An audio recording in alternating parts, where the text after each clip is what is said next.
As you see yourself up there, Tom, you should be ready to go.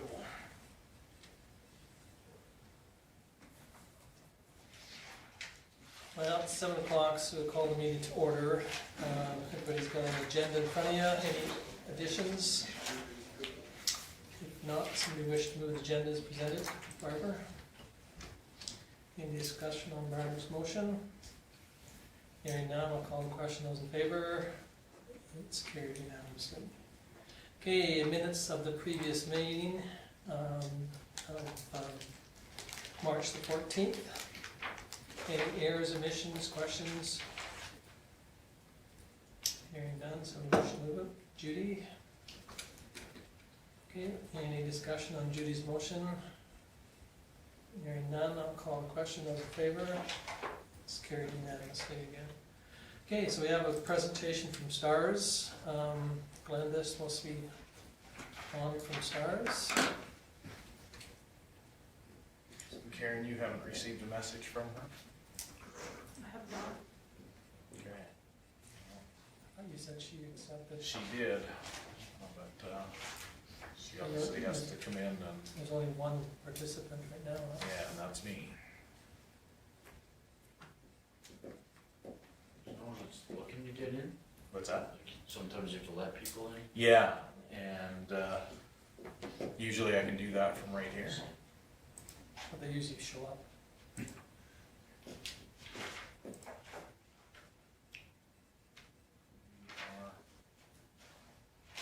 So unless you want to move on. Well, yeah, maybe we'll just wait and see if she chimes in here in a minute, but we'll move on to the item number 4.2, which is Henry. So you've got a presentation if you want to move up to the front and center there and have a chair. As in here? And sure. Perfect, thank you. Well, I'm basically here today to ask for a zoning change in the fairways. Now, a little bit about me and my relationship with Vulcan. We basically came as a company, Pristine Homes, to Vulcan in 2008. And we had certain parameters that we wanted to meet that would let us continue as a home builder. One of those parameters was the town had to be within a mile of an hour of Calgary and Lethbridge, and we needed to have a hospital. Vulcan answered both those questions. We came here, invested a pile of money, and then the market crashed. We basically left in 2008, never came back to 2015, and we thought, if we build it, they will come. And in the 7 years since, we sold 11 lots. And that business model just isn't sustainable. And in my opinion, I think Vulcan needs to grow. To be sustainable, Vulcan needs people. People need jobs. Jobs need businesses to work on. And an interesting statistic from StatScan recently was Vulcan has lost 148 people since the last census. I find that hard to believe, but we're supposed to believe Stats Canada. Now, population is an important metric. It's the sum of births plus all in-migration, and it signifies the total market size possible in an area. Businesses use this metric to establish market size when evaluating startup, expansion, relocation. Provincial and federal governments use this metric to determine grant assistance. I'm not sure how their formula works, but I assume the smaller the population, the less the grants. And even the everyday citizen that's thinking of moving to Vulcan wants to ensure that their investment is secure. And when you got a declining population, how secure is that investment going to be? So as a direct result of the decreasing population, fewer people are calling Vulcan home. Fewer homes are being built and purchased. Local retailers and merchants are barely hanging on. So, why has the town of Vulcan stopped growing? Now, if you look at the macro picture, I certainly don't have the answer. But I do know that developers and town councils don't have a crystal ball, and sometimes they forecast the future incorrectly. Now, looking at a micro side, the previous town councils here were ambitious when it came to growth. Add to that the overzealous developers that added strict architectural controls, like minimum square footage, double front drive garages, etc., to an incorrect zoning, and you're going to limit the buy-in power of the average citizen. Even before the pandemic and all the supply chain issues, we were having problems selling these lots. Now, I don't believe that Vulcan has the population or the jobs, or maybe the desire of the populace to support the upscale homes. So, just a brief inventory of our fully serviced R1 lots. South of Elizabeth Street, there's 106. The serviced, partially serviced and undeveloped R1 lots, there's 121. In total, we have 227 underutilized and partially serviced lots south of Elizabeth Street. And that's really a number that we got to think about, because all these lots were approved more than 10 years ago. And at the rate we're building today, we have a supply for 50 to 100 years. So we believe in the fairways that we need a zoning change to facilitate a change in product mix. So, if you want to put up the map, here's our solution. We're going to take, maybe I can just go show something here. Is this all right? We're going to take these lots from there to there. And there's 50 of them. And we're going to try to change the zoning from R1 to luxury recreational living. And we're going to define recreational living as upscale, gated, owner-occupied, affluent, friendly, four-season RV park. And I'm not convinced that we can discriminate against RV zoning, because what are they really? They're owners like all the rest of us, but they choose to live in an RV, either full or part-time. So let's go back to the thing. So what we plan on doing is this. The 11 lots that are in the fairways today will remain single family. There's no changes, there's going to be no RVs, nothing else allowed in there. It is going to be single family. We are going to take 3 lots, here, here, and here. And we're going to designate those as a buffer zone.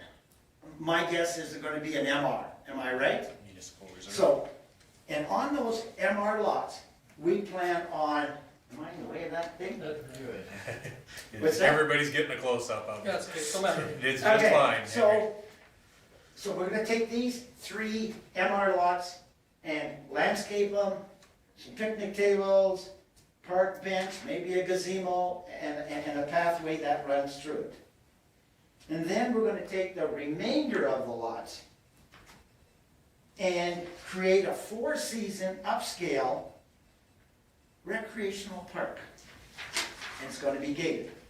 So, if we look at a macro picture of Fairways Park, it's going to be developed by a single development entity, which gives consistency in approvals. The plan is envisioned in totality.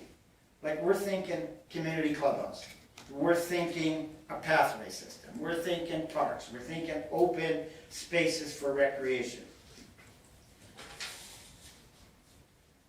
When that single development entity is sold, say 90% of all the lots, it gets turned over to an HOA. The HOA is going to be given strict architectural controls, and they're going to control and have limitations on type of RV, age of RV, size of RV. And they're also going to be given a policies and procedures so they can take care of the whole entire park. Now, these buffer zones, they're going to come with landscaping, benches, tables, and it's also going to clearly identify the boundaries of the RV park. Because I think it'd be a shame if we just did an RV park with no transition between the current residential and the RV. So it's serving as a transitional lot. Now, we believe the location of the RV park is perfect. It gives us easy access and proximity to all the commercial and retail districts and public facilities and infrastructure of the town of Vulcan. We're also going to do a pathway, and that pathway is going to go from there all the way around the entire park. And that pathway is going to basically keep kids and seniors off the streets. Now, I've been to a lot of RV parks, and not very many provide a pathway, and all the kids are playing out in the middle of the street. Now, from a micro perspective, the community is going to be gated. And I have a bunch of these made up, so if you want to pass them around, and it's gated with pillars, ornate wrought iron, and some fencing. So, and it also gives a sense of security, but it delineates the community. We hope to have it 4 seasons, 365 days a year. Maintenance-free living. The lots are going to be huge, 35 feet by 110. Most RV parks, the lots are between 30 and 35 feet wide and 70 feet long. We're going to have a clubhouse. Hopefully it's going to be 1,000 square foot bungalow with a walkout basement. I would assume exercise equipment in the basement, some change rooms, showers, coin-op laundry, meeting rooms, kitchen, and a couple of bathrooms upstairs. We're also going to make a wider road. We envision a road that's going to be 10 meters wide. So it's going to be easier to maneuver the RVs. The lots are all going to be angled, because you can see just that little bit of an angle, which is going to make it much easier for somebody to park their RV. The RV pads are going to be gravel, as well as the parking pads. Of course, it's going to be asphalt throughout down the main road. We're going to have 50 amp and 100 amp electrical services. Now, each owner is encouraged, with our approval, and he can put on a gazebo, a deck, a sunroom, a fire pit, whatever it takes. So really, our vision statement is to provide the best friendly home away from home experience in an upscale, sophisticated luxury RV. The one thing we need to remember about all this is, this park is not for rent.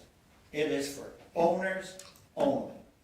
And ownership basically brings pride of ownership with it. Nothing's for rent. And then the HOA is there to enforce this pride of ownership with the stiff architectural controls. Now, Fairways Park benefits Vulcan directly. Going to be increased tax base in the near term and in the long term. It's going to aid in the retention of the current businesses, because RVers are usually very or often affluent and will spend money on the local merchants. Like, I know if I lived there, I would take a Friday, a Saturday night, and I'd walk to one of the local venues, we'll say it's a restaurant, and afterwards I might wander over to the brewery, maybe wherever else. But most of the people in the RV park will spend money with the local merchants. The pathway system It's not only gonna be for the RVers, it's basically to tie the neighboring communities together with the RVs. The buffer zone might be used as a meeting place or for recreation for any Vulcan residents. The more significant population numbers boost local merchants and service providers. Another thing it's going to do is it's going to attract visitors to Vulcan. And it takes 50 underutilized, undeveloped lots off the already saturated R1 market. It's also going to bring vibrancy to the community with new ideas, clubs, facilities. And I believe there's going to be no additional traffic. Because our assumption is that the RVer is going to come to Vulcan on a Friday night. He's going to park his unit, or he's going to have his unit parked there. And he's going to walk or bike ride to most destinations on the weekend, unless he's leaving Vulcan. So, council's role is a difficult and tenuous one. You have to keep the current residents happy and still act in the best interest of Vulcan. Now, we realize that we're probably going to get some current residents voicing some opposition. But, in the same token, we are being proactive. We are listening, and will be listening, and are actively trying to be good neighbors. As a show of good faith, we are creating those 3 buffer lots. We are creating a pathway system. We are installing security gates. We are planting numerous trees and vegetation. Going to build a clubhouse. We're allowing that owners only policy. We're going to create an HOA to control all the owner issues. So that basically is my presentation on trying for a land use change. Are there any questions? Go ahead, Judy. So you got 3 buffer zones, who, the HOA would look after that, correct? Well, that would be a decision we'd have to take up with the town, but we could, or does the town take those? Like, Under normal municipal reserve it would, but in that area, we already did the municipal reserve with the golf course, so, Okay. but that's, yeah. All of that would be addressed in a development agreement, because this will be aside from the previous development agreement that was in place for up there. Because there's a change in zoning, we would have to do the change in zoning that we have proposed to discuss later in the meeting, but also another development agreement that would very specifically talk about policies and process inside of what, because like Henry pointed to, it's not going to be standard roads that we're building. They're gonna be wider, with no curb and gutter, no sidewalk, so those won't fit into the town standards for us to be taking over, which is Right. why the conversation about having the homeowners association look at it in the future. So all those things would be negotiated inside the development agreement. okay, Okay, Barbara, you had a question? I actually have 3 questions. perfect, fire. Okay, Too. my first one is, can anybody, you're saying the lots are not for rent, can people who own them sublease them? It would depend. I would say, and again, we gotta explore this further. I would say if they're going to sublet them, we would have to approve of who they're subletting to. It's like, if it's gonna be a long-term, we have to have the approvals. But I'm certain there's gonna be times when Henry says, why don't you take it for the weekend? Okay. My second question is, the landscaping, beyond just like the paths, clubhouse, Yes. lighting, do you envision something in particular, or? Well, we've been kicking that one around. Okay. I was recently golfing in Las Vegas, and I was golfing with a guy from Colorado. Now, I would have thought the guy from Colorado would say, because I told him about the RV thing, and one of his first questions was, are you going to do Arizona landscaping? And I said, well, we've considered it, but I wasn't convinced that Arizona landscaping would be well received in Alberta. And he says, in the new subdivision he just bought in Colorado, and you'd think there'd be lots of water, there is no sod allowed. And I have been taking people's opinions, and I'd say it's a 50-50. But if we do Arizona landscape, it'll be gravelled with small shrubbery, etc. If we do sod, it would be sodded, irrigated with a numerous amount of trees. Because I think the whole concept revolves around vegetation, right? It makes it look good. And so yeah, I would say there's going to be all sorts of vegetation on the buffer lots as well as in the backs of all this property. Because in the back, we're gonna have, you know, the RV, the parking pad will come back about 70 feet. And then there's still 40 feet a lot left over. Yeah. Now, we're toying with the idea, do we put fencing at the back? Which would be the post and rope fencing, you've seen it, I'm sure.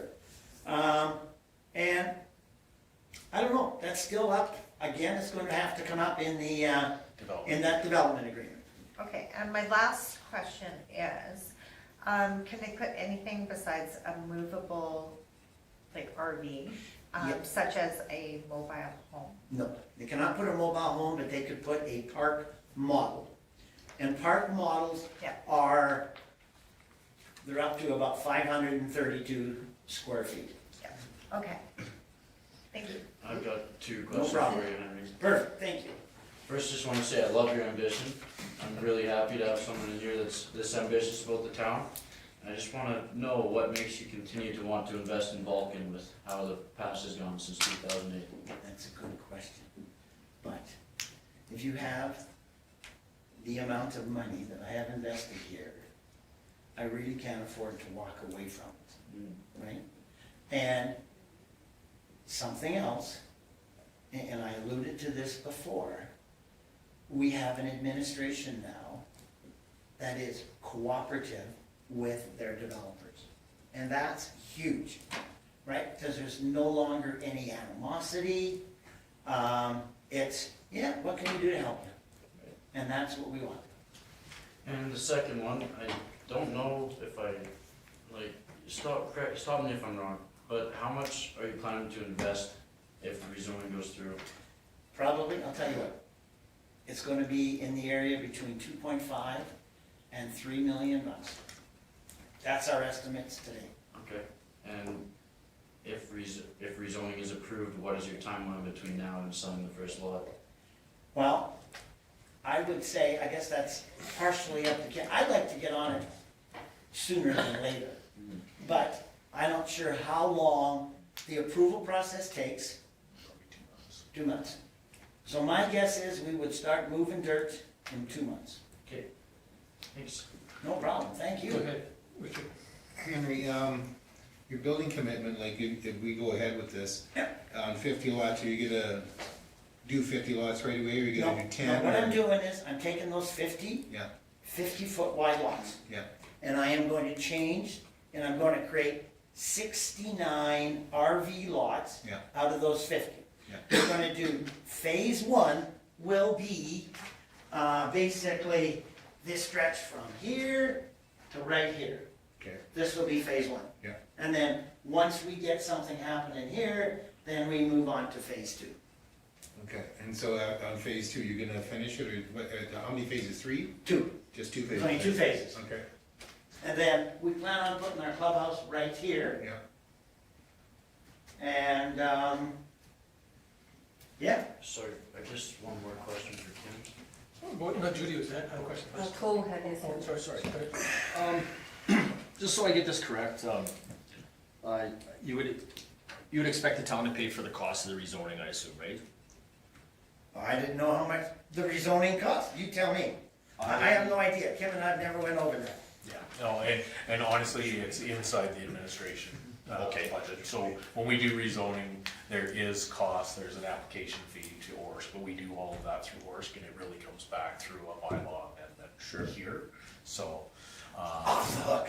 well, and again, there is a public hearing, as I put in my report, there's a public hearing where you're gonna get feedback from the public before, so that's why it takes that time to get it approved as well, because you have to bring it to a meeting, give it first reading, then we advertise it in the paper for at least 2 weeks, then you bring it to your next meeting, you hold your public hearing, and then you take that feedback and you make any further amendments that you may want, or if you don't hear any feedback and everything looks good, then you can go ahead with the next 2 readings. So in an ideal world, you would, it's gonna take the entire month to get the 2 readings done. I guess another question would be, there would be garbage and possibly snow removal expected for the winter? Like, or is there gonna be a chance that there's seasonal, not just seasonal, but maybe permanent? Yes, there is a chance that there's, like, again, I was talking to Kim, right? And you go through the Petro-Canada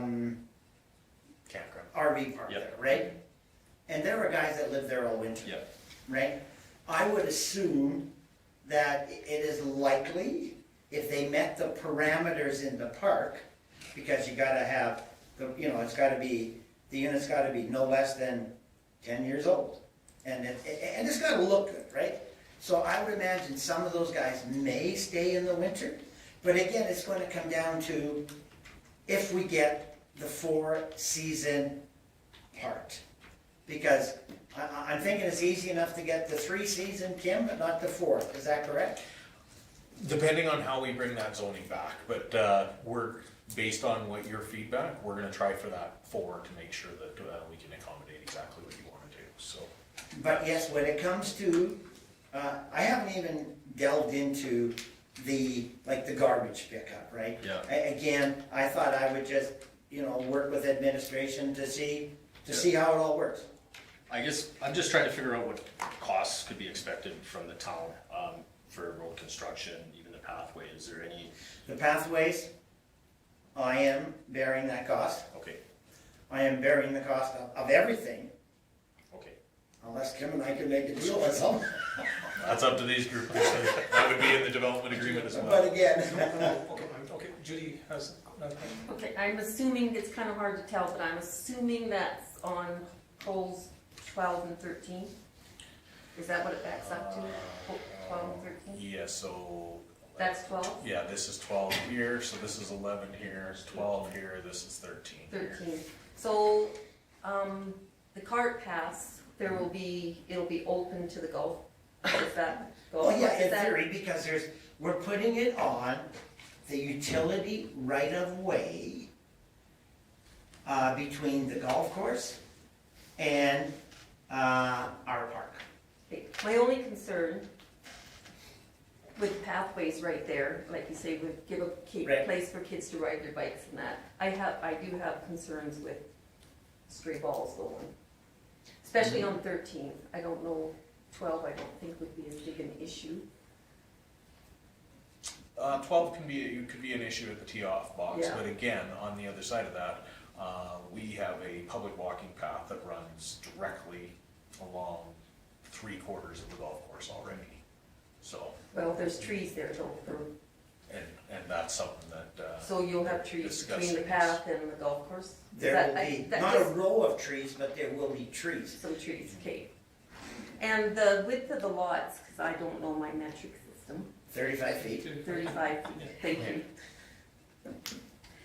And the gates will be closed all the time, The gates will be closed all the time. and I imagine EMS and fire would have, Yeah, we'd have to give them a clicker, I would think. yeah. there's multiple routes for I that. was sure you had something set up for that, so. There's no difference in Bilbo Resort or Lake McGregor. Lake McGregor is a prime example. Yeah. I've never gone when the gate's closed. It's always closed at Lake McGregor. You can't get into Lake McGregor anymore if you don't have a code. I've been down there for a while. So if you do have a question?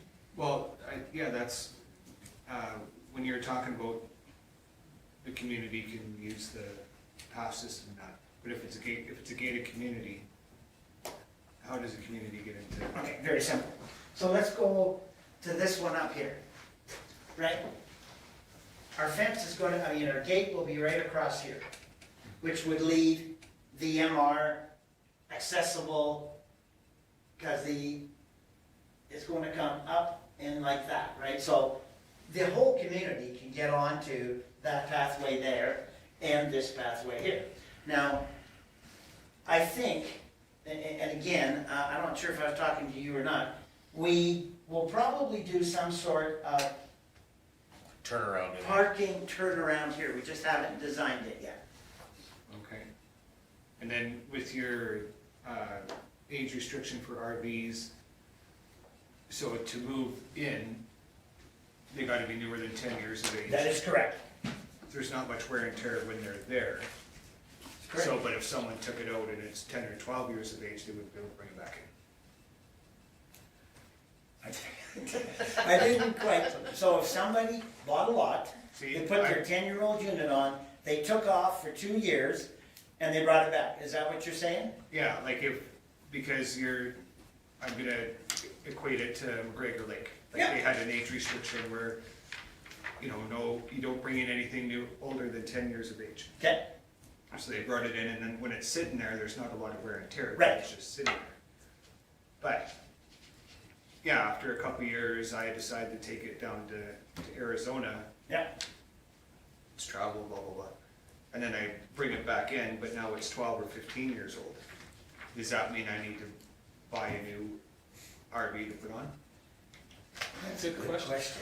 And put that, yeah, that could be addressed in the bylaws for Yeah. the homeowners association. Yeah, I never even gave that any thought. And through the bylaws of the homeowners association, you could put wording in there along the lines of, at the time of purchase, this, and yeah, you'd have to definitely have something in there for the come and go Right. owner. Any other questions for Henry? Well, thank you very much for your presentation, and we Thanks, have you Henry. further on the agenda, so you're welcome to stay, or you're welcome to head out if You you can like. pass those around, because that's the, I'm gonna be out of here. Okay. And I thank you guys very much for hearing me out. And hopefully, we can pull off a zoning change. Thanks, Henry. Have a good night, you guys. I'll give you a call tomorrow morning. I'll give you a call tomorrow morning, Henry. You got it. So, there you go. And so Glenda is now, Okay, so we'll move on to the STARS presentation. Hopefully we can get Glenda back on here, and okay, so it says two. I so- will unmute her, see if I can get past unmute. And ask for. Okay, Hi Glenda. Sorry for the delay. the delay in the view here. We can't get all of council on this camera, but, and can you hear us all right? We can't hear you though.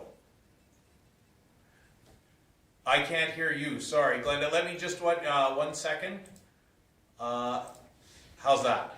And can you hear us all right? I can you hear me? We can, I'm just gonna have to go in and mute one of our recordings here, so. One second. How's that? Can you hear us all right? Testing, Yeah. can you hear me? We can, Glenda, sorry about that, I was just, we have multiple recordings going on at the same time, so I didn't wanna get any feedback. We can hear you now? Okay, does that work? It does, and so I've got your presentation on the screen, so I'm just gonna, I'm gonna shrink you up, and then we'll have the presentation on the screen, and you can just, as you go along, I'll keep moving the pages for you, and yeah, the floor, I guess Don can turn the floor over to you. Yeah, no, it's yours. Go ahead, Glenda. Thank you very much. Okay, well, thank you. I'm so pleased to be able to bring you your annual update. I look forward, though, to being there in person with you, especially with majority new council, so I'm very pleased to meet all of you, and just for a little bit of background, I'm Glenda Farnden. I'm the Senior Municipal Relations Liaison for STARS, so basically means that I work with all rural and urban municipalities across Alberta as well as in BC, and I've had the pleasure of working with your previous councils for many years now. So I guess we'll get started. So Kim, if we could just start on the cover slide. Absolutely. Our partnership enhances STAR's ability to provide critical care anywhere. Next slide, please. The COVID pandemic continues, and STARS remains under strict protocol with deliberate and slowed integration to protect our operations. STARS transport physicians continue to provide critical care guidance, as well as assist healthcare professionals at your local hospital with airway management, ventilation, and resuscitation procedures. We continue to see an increase in stress-related types of missions, like heart attack, stroke, drug overdose, and approximately 1 in 5 missions are still COVID-related. Next slide, please. There's many positive work happening behind the scenes in the STARS Emergency Link Center. It is a immediate 24/7 safety network, and they have access to every available resource, including GIS mapping, as well as preset coordinates to help locate a patient. They receive over 32,000 emergency requests every year, and there's approximately a 1-to-10 ratio for every STARS mission flown. So in other words, if a rural area like the town of Vulcan sees an average of 7 STARS missions flown per year, it's very likely that STARS has also assisted your local hospital and first responders with approximately 70 additional emergency calls during that year. Our transport physicians provide medical oversight as well as virtual consultation with your local doctors. So regardless of how a patient may be transported, whether it's by ground ambulance, Alberta Health Services fixed wing, or STARS, it's likely that our transport physicians are providing that link for critical care anywhere. Next slide, please. There's also a new pilot project launched with our transport physicians now taking a shift in the Emergency Link Center. It's proven to be extremely effective, exceeding our expectations. STARS crews administer critical care while en route to the hospital in the helicopter. STARS transport physicians are also saving precious time on the back end by coordinating complex logistical arrangements with the receiving hospitals for such things as scheduling neurosurgeons, the cardiac cath lab, the CAT scanner, which would be mandatory for stroke patients. In time-dependent cases, like a brain bleed, for example, minutes count. Other examples of calls where this pilot project has supported is multiple drownings, backcountry and horse-related injuries that have occurred in non-accessible areas, a plane crash, several pediatric head traumas at ski hills, and multiple critical COVID patients. Physicians are now able to make virtual, face-to-face decisions using real-time diagnostics. This results in the direct delivery of critical patients to an operating room and much improved patient outcomes. It is a game changer. Next slide, please. The pandemic has impacted our revenue in all funding areas. The long-awaited HEMS review released by the government of Alberta had posed several recommendations regarding STARS for new air ambulance legislation in Alberta, for STARS to be recommended as the dedicated critical care service provider, and also increased funding for STARS.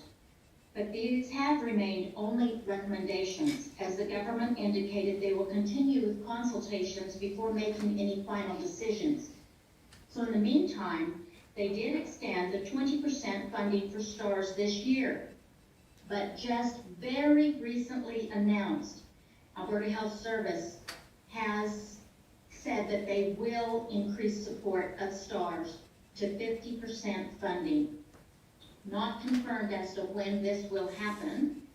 This increase in funding by the Alberta provincial government will bring our Alberta operating costs in line with the operational funding that we already currently receive from the bases in Saskatchewan and Manitoba. After 37 years of serving Albertans, we sincerely appreciate being recognized for the significant role we play in providing emergency critical care to Albertans. With the increasing demands for STARS, we will continue to rely on vital support from our life-saving partners like you. This will help us to sustain the remaining 50% operational costs of mandatory education for our crews, enhance innovation, and utilize the latest in technology so that we may continue to serve for many future generations. The pandemic forced us to think outside the box. We needed to be proactive, so we identified operational and fundraising efficiencies. Sadly, we even had to downsize staff in majorly affected areas like events. The STARS lottery remains our single largest funding source for STARS, and because of this, in 2021, we went ahead with the lottery, despite the pandemic. We're thankful to every Albertan who continues to stand by our side, and the 2022 lottery just finished, and it was our second most successful lottery ever. The draw date is coming up on April 7th. The calendar campaign has significantly decreased. We had an inability to travel to rural communities, so municipal partners like you offered to help, and calendar sales were available at municipal offices across Alberta. We thank you for that partnership. It's an unforeseeable future still for our mainstay events. We're grateful to many communities who continue to host online 50/50s and raffles in place of their community fundraisers that cannot be held. We also developed a safe new online multi-provincial radiothon that has proven to be very successful. Next slide, please.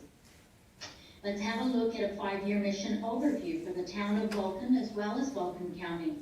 Mission rates are increasing across the entire province. Vulcan County sees an overall annual average of 13 missions flown in your area per year. 7 of these missions per year are within the town of Vulcan. 3 missions already this year, as there was another call last week that's not reflected in these statistics. This represents over $50,000 in service value each year for Vulcan residents alone. 60% of our missions throughout the town and Vulcan County areas are rural scene calls or search and rescue. We also assist RCMP with search and rescue. We can be out the door immediately and begin the search, while RCMP assembles search and rescue teams. And typically, these types of calls also involve a medical component. 40% are critical interfacility transfers from your local hospital. The past 2 years reflect a significant increase in calls received from your local hospital. Emergencies do not always happen close to home. Your residents may also be flown in neighboring municipalities, which are not reflected in these local statistics.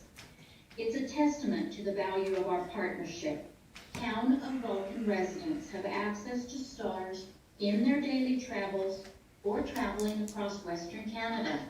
Next slide, please. Municipal partnerships are vital to STARS, and the green areas represent municipal supporters across our province and into BC. Like you, municipalities recognize STARS as an essential service. Approximately 90% of Alberta rural and urban municipalities are united in regional partnerships, like the town of Vulcan, Vulcan County, as well as your regional neighbors.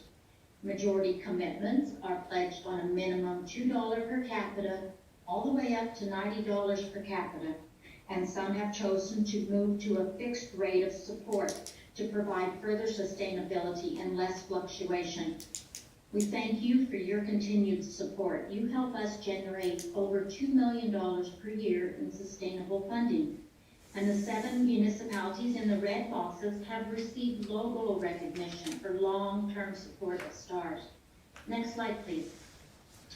It was a massive undertaking, a $138 million fleet campaign.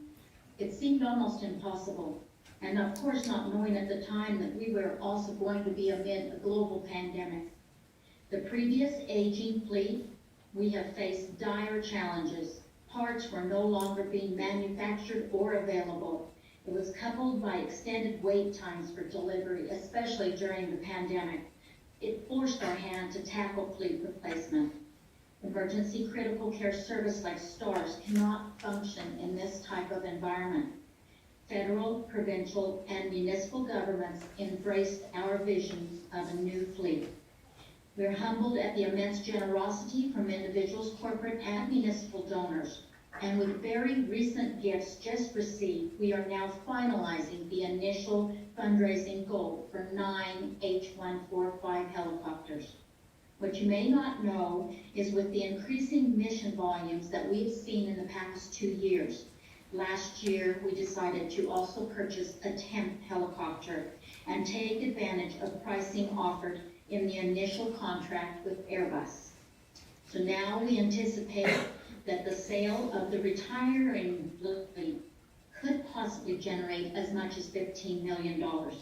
Of course, this is going to be dependent on market value and the rate of the US dollar, and these funds will be attributed to the 10th helicopter. It is due to arrive late summer and go into service later this year. This H145 outperforms the previous VK117s in speed, range, and fuel efficiency. The unique Fenestron tail that you see has increased maneuverability with decreased noise and vibration. It has superior safety features over the previously fully exposed tail rotor. We hope to be fully H145 operational by the end of June this year. Next slide, please. It has breakthrough technology. Like the VK117 previously, it has powerful twin engines. Cockpit features advanced avionics, autopilot, auto hover. It will help to reduce pilot fatigue, especially in very complex back-to-back missions. It has a new 5-bladed system that provides increased lift and load capacity, especially beneficial in your terrain and area. It has reduced costs with less maintenance and fewer scheduled hourly maintenance requirements. The town of Vulcan and Vulcan County are already being served by the new H145. We're excited for the final 2 to arrive in the next few weeks, one for the northern base in Grand Prairie and one for Edmonton. And pilot training at these bases should be completed by the end of May, as it was delayed due to COVID. So hopefully, again, to be fully H145 operational across all 6 bases in 3 provinces by the end of June this year. Next slide, please. Oh, excuse me, sorry, back one. I meant to go over the state-of-the-art intensive care unit environment. The critical care nurse and our advanced life support paramedic are world-renowned for their critical care expertise. And of course, our transport physicians are working behind the scene, and they provide medical guidance for all critical calls. We're using now the latest in cutting-edge diagnostic tools. It has the ability to transmit test results to the STARS physicians as well as the doctors at the receiving hospitals. It has communication advancements that include Bluetooth, integrated Wi-Fi, satellite connectivity. All of this together brings positive results and STARS' ability to provide critical care anywhere. Next slide, please. In closing, STARS was born out of necessity. We've been serving Albertans now since 1985. More than 45,000 missions have been flown, and at no cost to our patients. We thank you, Town of Vulcan, for your life-saving partnership with STARS since 2009. We thank you for your continued commitment. We understand the financial constraints which all municipalities have been challenged with these past few years. We kindly ask if the town of Vulcan is able to return to your previous level of support for STARS, which was $2 per capita on a standing motion to be included in your annual budgets each year. You provide funding that STARS can rely on.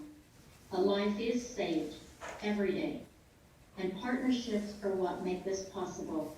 You are STAR's reason for being, and I thank you again for your continued partnership. Great, thank you, Gloria. Is there any Glenda. questions? Glenda. Oh, Glenda, sorry, Glenda. Is there any questions for Glenda? Well, thank you very much. We really appreciate the presentation, and our support for you guys will always be there in some degree, I'm sure. So We budgeted for a full this year. yeah. So Kim was just saying that this year we did budget for the full $2. So Thank you so much. I Great. very much look forward to meeting each one of you in person at our next update. great. Well, thank you very much. If there's no questions, we'll move on. And sorry about the delay at the start. So No worries at all. It's just a pleasure to see all of you. okay. So it was easier than the last time when you came down from Fort McMurray and straight to here, wasn't it?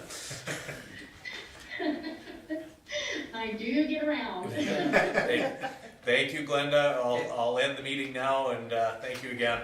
Bye-bye. Great, thanks. Bye. Thank you so much. Take care. Great. Well, we'll move on to the current correspondence and information items, the Community Foundation Lethbridge. I imagine we probably have a copy of the full. The full report is here. We don't add it to the agenda because it's a full list of all the grants they have, all of that stuff, so Okay. it's available on It's their available, website, so, or we have a yeah. copy if anybody would like it sent out. Okay. Then the next one is the invitation that we received. Everybody should have received it from the Darren Sandback about the portal that you can go on to do up a survey on it. So, any question on either of those two? If not, we need a motion to file. Will? Okay, any discussion on Will's motion? Hearing none, we'll call the question. Those in favor? It's carried unanimously. Okay, moving on to current business. Residential zoning change. You heard the presentation from Henry DeKort. And so Kim will. So I put the report together. One of the things too is Henry asked for a very specific zoning, being recreational, luxury. In our land use bylaw, it'll be a residential R something, whether it be, we already have 2, 3, 4. One of the conversations that I've already preliminarily had with Horst is possibly looking at, because this is a one-of, at this point, it's something that council is experimenting with, is council may also look at doing direct control on this. So zoning it as direct control, it allows you to put a certain set of rules on there and look at the success of it. So what we'll do is, if council's in favor of moving ahead based on the discussion that you're going to have, we can look at, basically what you're doing is you can give direction to administration to actually bring the bylaw back and start on the process of a development agreement, if it's something that you would like to support. And like some of the questions that were asked, like Cole's question about the timing and the costs, that'll all come out in the development agreement. Excuse me. But we still have to have a public hearing on it, so it will have to be advertised and go through the whole process. And excuse me, it's not a real, that's why when the question on how long would it take for it to be in the ground, it's gonna take us a month or two to get it all in place and get going on it. And that allows the public an opportunity to have their input into pros and cons to this proposal. Go Could ahead. we do the consultation with the public first, or? No, we have to move it the first motion, we'll move the first reading of it, Yeah. then we do public. Okay. So, not to say that some of the public might have already had some opportunities to have input in it, and, you know, so like, you know, more or less what Henry said, you know, they're kind of working through it, but yeah, we'll give it first reading, and then advertise it, then we'll go. And so from a public standpoint, this is the first time that this has publicly been talked about at a meeting. You guys have discussed it with this during some planning sessions, all of that. That's the reason why Henry was asked to come do a formal presentation, because this is the, I guess, the beginning of the process. This is where you make it available to the public. We're recording our meeting, and you guys are gonna now start talking to the residents about it, that sort of thing. The process for the town to move this forward is on the zoning side, and yeah, there's a requirement for that public hearing. Anytime you change anything in the land use bylaw, you have to advertise it for 2 weeks, and you have to hold a public hearing. Just one more question. Do we have any idea how much tax per lot it's gonna generate? Do we have- Not yet. I mean, that was a discussion that we had in the past of what, you know, potentially could be there, because, you know, you also not only tax on the lot itself, but you also tax on Improvements. the improvements on it, so, Yeah. yeah. If we move forward with this evening for the first reading. This won't be Oh, the this first won't reading. be first, this Oh, is just, I mean, this is just to get give the- direction, to get Sorry, things drawn yeah, out. sorry. Sorry, Yeah, that's no, what that's I good. meant, sorry. Would there be a possibility of having different caveats put onto, like, some of the zoning aspects of it? Or like landscaping, because I'm sure that will be a concern. That's more development agreement. Okay. And if you do look at direct control, some of that could be put on there. If the requirement is a homeowners association inside there, that can be something that can be done at the direct control portion of it. Yeah, because I'm just kind of thinking in relation to some of the issues that Judy brought up with the balls being backing on the golf course. Yeah. Cole's got a question first, sorry. It's not so much a question, more of a statement, I guess, is, I'm fairly intrigued by the possibility of it. I think I see somebody bringing private investment into our community, something we could potentially tax. That there could be some downfalls. What I see personally is maybe the people living up there see it as a devalue of their homes, but I also see the potential of it adding value as well, because I see vacant lots as a devaluing factor as well, right? I think part of our agreement with them, some of these issues will have to be ironed out, but I'm fully in favor of at least exploring what this agreement could look like. So, Okay, Judy, you have a- Yeah, I agree with Cole, especially if they're 10 years old or newer. We're not looking at getting some dumpy trailers in there.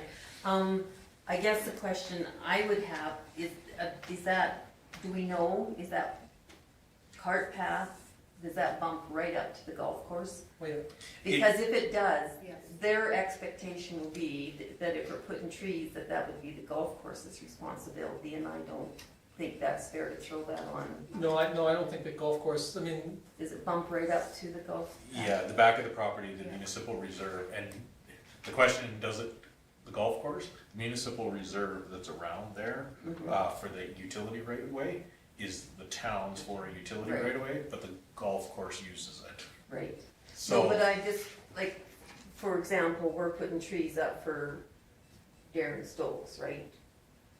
Cause we're putting trees on the, oh, the golf course. yes, for Okay, the sorry. driving range. So I'm just wondering if that's gonna be an expectation, that's gonna be another cost that the golf course has to take on, is because all of a sudden that backs right up.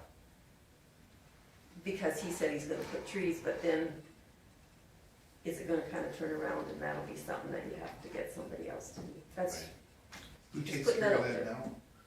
well, right now, probably the golf course is Golf course. is mowing it right now, because Mowing it. sometimes They can use it. it's like, a lot of things are, you know, No, I mean the pathway now, who takes care there's of no that? pathway there. There There's no, But there's one along the golf course, that belong to the No. town? The front line, Yeah. Only in the front line, there's nothing. Yeah, Yeah, that's what I'm talking about, who takes care of that? on the front line? Yeah. That's the town. That's on town Okay. property. And that was the expansion that the Kinet's fundraised Okay, for. yeah. And it's the walking path. And that's, so my comments on that was, we, from the town and the golf course, had the same conversations when that went through, because it's in the, along that same right of way. And there was fears of liability for that when they went around. And I don't think the question will ever disappear when you ever have a facility like a golf course and residence, or a golf course and a walking Public path, or a pathways. public pathway, or whatever. I mean, there's always a potential that somebody's gonna accidentally slice it or whatever, and whose potential fault is that, or whichever. So I mean, I think there's always gonna be that issue, but I think that it can be semi-addressed to a degree by, working together instead of Yeah. working apart. well, that's why I like Kim's suggestion of what did you call it, we have some control, Oh, the direct control. the direct control. The dirt Kinda control, like- though, I mean, it has more, will have some, but I mean, I think the development agreement will be the one that'll really flush out Really a lot of stipulate, yeah. the issues. I think our direction tonight would be is that, are we in favor of moving the next step forward to, give administration the direction to sit down with Henry and come up with those two things. And work with Orsk, whether it's, can't be, at present it's an R1, we can't have an R1 if we're gonna we gotta change the zoning to something else. So either we create a new zoning or put it under direct control, but anyway. So- We can go with recommendation to amend the bylaw for zoning this evening, and then Kim can start working on the agreement. That gives them direction to move forward, yeah. Yeah, Just a question, he mentioned, 4-season lots versus 3-season lots, obviously deep freeze, but, what's the difference in cost to the town, do you know? Nothing. Nothing. It'll be up to Really, the big one is 4-season, and that was the conversation around park models. Originally, he had talked about putting park models in there, and one of the reasons we couldn't go with park models as in a residential development is not all park models meet current Alberta building code. Yeah. So, he couldn't just let people purchase park models, and that's where this thing started. Purchase park models, put them up there, because, so then it kind of went full circle about, well, if we're gonna own these lots and people are gonna own them, then let's let them put whatever they want on them to live within a certain, 10-year window or that's it, and not keep it to just park models, because we are gonna run into exactly the same issues trying to zone with park models as we would a regular RV. That's my only concern with park models versus that area is, park models they're all right when they first land on a pad, but through time they do deteriorate fairly quick. I like a mobile home, Yeah, and,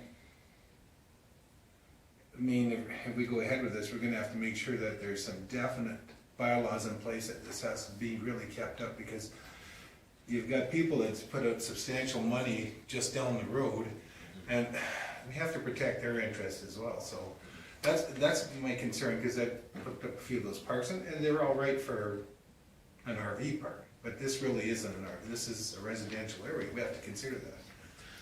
Well, the only thing that's really quite nice about it too, though, is that, is that he owns the land all the way around it, so in his best interest, he wants to be able to sell his lots that are coming up beside it, so. Yeah. So in his best interest, he's gonna wanna make sure that if it goes to, whichever way it goes, that it has as good a controls as possible, because he's gonna own the other lots forever on each side of it. Yeah.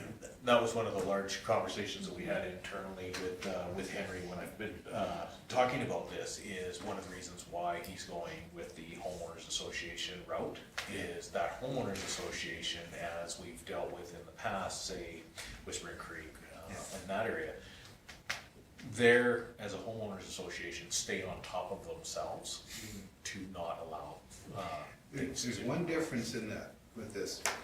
The homeowners association have a possibility of going south for the winter, and you could end up with a lack of your oversight.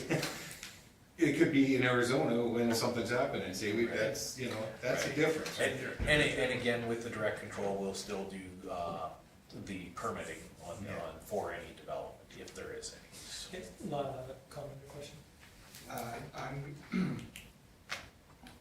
It's a cool idea. But now I get to go to people next door to his development for a place listed at $525,000 and tell them that they're gonna put an RV park 2 lots over from it. And, I mean, I've got experience at McGregor Lake where the interior is RV and park models and the exterior is $500,000 homes. And I think that's gonna be a pretty tough sell, and the lots are gonna be taxed on improvements. If you put a park model on there, or a $750,000 motorhome with pullouts and stuff like that, you're still being taxed on the lot. That's the improvements. Not totally. There is a potential that if you go to an HOA, that you tax the whole chunk of property and all the improvements within. Well, that's something that's gotta be That's, looked at with that. that's, And I have questions with his, you know, it's gated, but it's still open to the public going in. So it's not really gated, well, because it's, he can let everybody go in there. it's gated at the front, so you can't, unless you wanna take your vehicle and drive across the lot and down the walking path, that's the only way you're gonna get your vehicle in, and if you don't have a key to the gate. So it's no different than me going to Lake McGregor Country Estates and parking outside and walking in. I can still get into it, it's called a gated community. I can go to the one over on the top of Little Bow Resort, or Little Bow Park, same way. I can park outside, walk in, but it's Right. classified as a gated facility. Yeah, I but you mean, can still use, you can also take a look at, the one that Rich's dad was in, that was a gated community originally too. I don't recall a gate there. It was a They gated never community, put the gate in. but they never put the gate in. No. Anyway, I've actually seen some of these, that are within, I guess, or nearby residential in BC, and they can be actually quite nice looking. And I'm not an RVer or anything, and I don't think it deters necessarily from other people's property values if it's done correctly. That's the key word. Well, And but again, it's no because- different than, you know, you can drive around any community and you'll say, well, I don't like that purple door, Yeah. or that purple house, or that pink door, or yellow door, and yet we have no control over those people, when a person paints their house, or doesn't paint their house, or fixes their house up or doesn't. So I appreciate what, I guess our direction tonight is are we interested in moving forward to the next step? If we're not, well, that's great, but it's, somebody either needs to make a motion to move forward, or. I would like to make the recommendation that council directs administration to prepare the draft land use bylaw amendments and a corresponding development agreement for the purpose of accommodating Pristine Homes' proposal for a 4-season recreational community within lands currently zoned residential R1 as presented. All in one breath. Okay, so again, I'm not trying to cut off debate. If there's more questions, or we'll have lots of opportunities. So again, not to say that any of the questions or stuff aren't pertinent and aren't good, but I think that we need to have them and weigh them out for the pros and the cons, so that we. But Will's motion is to proceed to the next step. I think I have no problem going ahead. I really want the community's input on this, because we're gonna get a lot of, I hope we do, I hope we do too. but in the past, we've had none, you know, in the past on most of our Well, I bylaws. think you'll have those people up there, I in hope the so. greens and the creek, and the fairways. Yeah. If they don't want it there, then they better be out telling us that, right? And to be completely honest, Henry's been up there asking. As he Yeah, and he's got mixed, like he said, he had mixed, mixed, from some, and some that are completely supportive, so. And again, and you will open yeah. that up for that So, public. And there's an opportunity both, you know, I mean, you know, when you talk about, you know, the people that say, well, geez, you know, I've got this $500,000 house here, and I've got, you know, gophers and Yeah. badgers and, you know, animals beside me, because there's never been any houses for the last 10 years. I think if it's done the way it's portrayed with the nice gates and everything, it could look nice. If Yeah. it's done like the one by Little Bull Park, I'm not gonna go there. yeah, me either. It's a nice one. So if it's done the way he's portraying it, it could be very, Yep. it could look very, And it's surrounded by the golf course, and everything he suggested looks pretty good. Okay, any other comments, questions on this one? I'm still pondering, I'm, you know, I personally, I'm still pondering, I know we're just taking the first initial step, but, you know, there's some things that are sticking out in my head, and one of them is, you know, Will asked a very interesting question, Henry, why are you beating a dead horse? Well, you know what? Well, that's kind of, you know, but it's, and that's, you know, he's trying to find a way to recoup, or find a way to recoup money that'll go, and which is smart, I mean, that's prudent. I'm just, I guess for me, I look at, I don't know, you mentioned McGregor, and I do there a lot, and that's my worry, is, you know, if you, the wrong person just said, screw you to the HOA and we'll take you to court, well, take me to court, you know, or whatever, there's all those options, and then I know we can't guess or thing, but I don't know, I'm still up in the air on this one, to be honest with you. Okay, Cole? To me, you know, I'm up in the air as well, but if we don't move forward, it dies now, and then we don't get town input, and then potentially we're criticized for people for stonewalling potential growth of projects as well, right? So I'm really in favor of moving forward, and like I say, some of these questions, we might decide later on to kill it then, or potentially be against it. But I don't, if we don't walk down this path, at least get some input, and we'll never know. What's the cost to the town to go down the first few steps? Well, really, we're just gonna collaborate with Orson. Yeah. We've had annual fees to them. Yeah, so- that's right. It's just- So really, it's collaborating with Ryan to see what we can come up with to bring back to you. Okay. So. Okay, any other discussion on it? Hearing none, we'll call the question. Those in favor? Opposed? Got one opposed, and the rest is carried. Okay, moving on to the 2002 strategic planning. So everybody's had a chance to read the report. This is obviously a month and a half of work by all of you to put this together. This list is the consolidated list that was put together that tries to bring the major points on what council is on the website, make it public at your town hall meeting. This is in no way supersedes any of the other projects that we already have as existing programs. And again, the comprehensive list that we developed after the first 2 days that we sent out and council reviewed has some of the things that didn't make this this short list, but it doesn't mean that they go away. There's still some things that that the department heads will work on, and if we have an opportunity to move forward with, we will bring them back to council. But this is for your next 4 years, and this doesn't mean that this can't change. The last council, when they approved theirs, in the next year revised based on the number one priority on that one being the pool. There was some changes in that, so. And as potential funding comes up, some might alter too, you know, if there's a program that comes in, and, you know, as an example, Kim's right, we had paving or redoing of Main Street.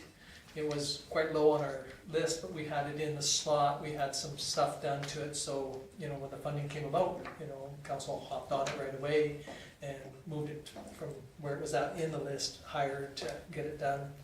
and because of the funding, so. We can, as far as the industrial park development and the subdivision, when we get into major discussions, that we can split that into A and B about the light loop, can we? Well, yeah, absolutely, this is just the This is priority the end, priority. and Okay. so the majority of council, when they responded on this, the industrial subdivision development was right at the top of everybody's list for water, sewer, and the building of those roads.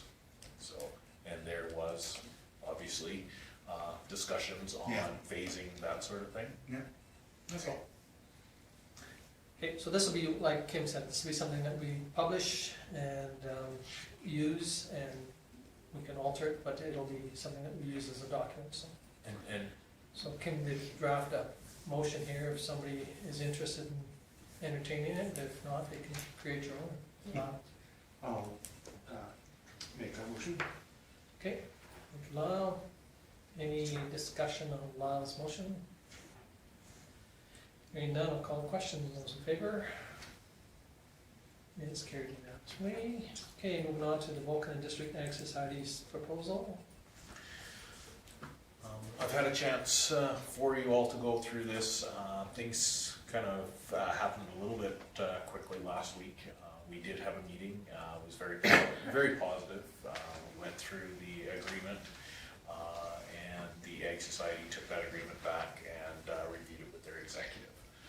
Based on that, the president called me and let me know that there was some concerns brought forward, and that they don't feel at this time that they would like to enter into an agreement based on still the concerns of the area and the conflicting use of the facility.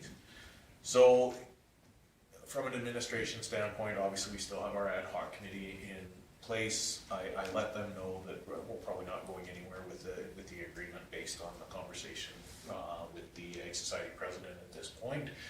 We did, that's not part of this report, did get an invitation to the next Ag Society meeting for all of council to have those conversations. And then administratively, I tried to come up with some alternatives based on their conversation about the space and of the current facility.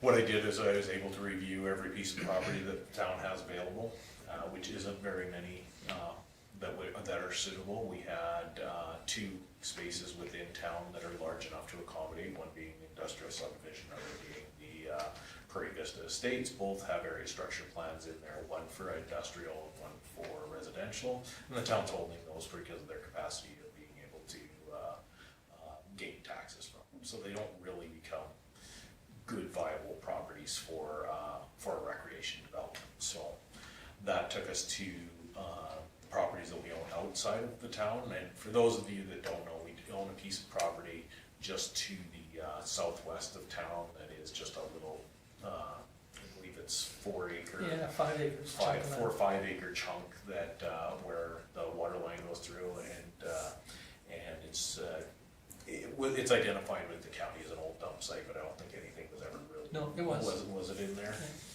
But So- it's a slough, It's a slough hole, so so it's not conducive for something like this. yeah, and it wasn't big enough for this as well. So then it brought open the conversation of the other piece of land being the old lagoon site, which again, may have some issues with development in there, we're not sure, because there is the old dump sites on there and of course the old lagoon. We have reclaimed the lagoons to a stormwater management site through Alberta Environment, which was all approved. So what I did is, we went out and looked at the site. We know that this one would be a difficult one for the town to do anything with. It doesn't fall within the town, it's in the county. It's outside the town boundaries. One of the reasons the town has never moved forward with it is any development in the area. The taxes will go to the county, not the town. So we don't have any development plans for that area. What I did do is I put a scale of the existing land that is occupied by the rodeo grounds and put it on this site so that you could see the overall. This will always be our stormwater management area. This area where the gravel is, that's currently the cement stockpile is all on town property over top of the old, landfill cells. So this. They're not landfill cells, they're garbage Garbage. dump cells.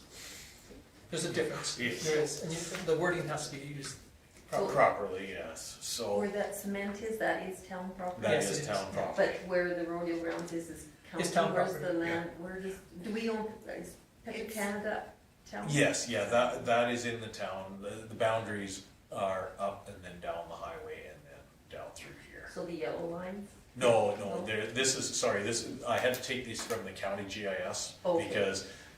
because it's in the county, though these county lot lines show up, if I do it in the town's GIS, those lot lines don't show up. Okay, So But we, the town's boundary is just go up right there, no, right down below that, right up, one more up, right there, that line there, that's the town's boundary, no, yeah. Jim, no, that's, Oh, Acres, Acres, that's Acres okay, Place, so it's Acres, the I next one apologize, up. It it's goes two right- up, yeah. Yeah, it goes right up, I can bring our GIS. That's okay, but I mean, so there is a chunk in the middle, the town did try and annex those two pieces of property into the town's, because we own that, or we have where the sewage lagoon is. But the two landowners that owned it at the times opposed it, so we didn't get it. So this clearly shows the town boundaries on there. So the piece that Kim's talking about is right about where the cells are. So I'll see if I can bring in the ortho so you can cause see, we don't have lot lines on there, so that's why I had to use the county's GIS. But I can bring the ortho up so you can see. So there's, Yeah. There's the town boundary right Right, here, I and apologize it for comes that. out and down the highway, and then out, and then goes down this road, and I can zoom out so that, so we do own the property that this proposal that we could take to the Ag Society is.